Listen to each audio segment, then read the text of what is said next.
Shri Jyoti films and music की प्रस्तुति।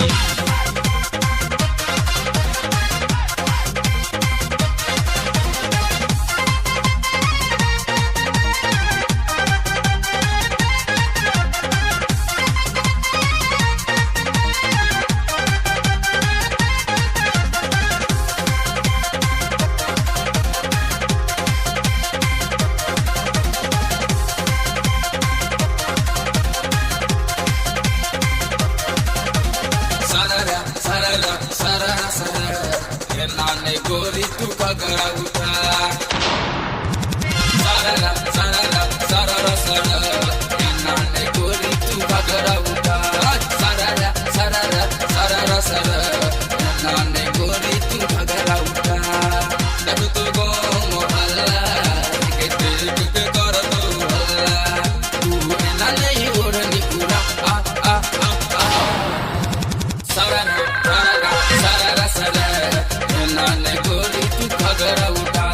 सारा सारा सारा सारा नाने गोरी तू पकड़ा उठा।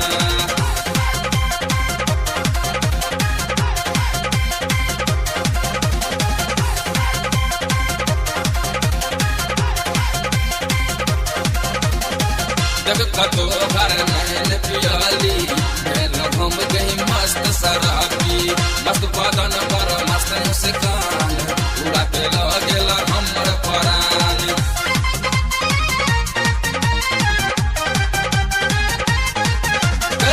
जग कतो हर नैन पियाली हम गई मस्त शराबी मस्त बदन पर मस्त मुस्कान उड़ा के लगेला हमर परान ऊंच सैंडल वाली तू पंजो घर वाली है गे ऊंच सैंडल वाली तू पंजो घर वाली आवे मस्ती में जिंदगी बीता आ आ आ सररा सररा सररा सररा नाने गोरी तू पकड़ा उठा सररा सररा सररा सररा नाने गोरी तू पकड़ा उठा।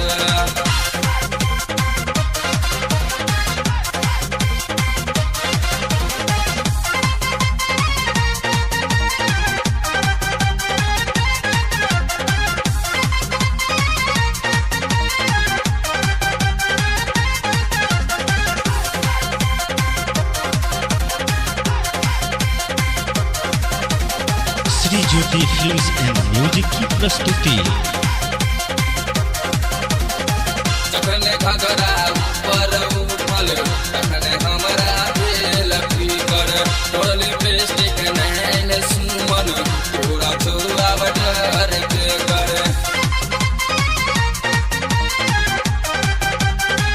बुझले जखने घगरा ऊपर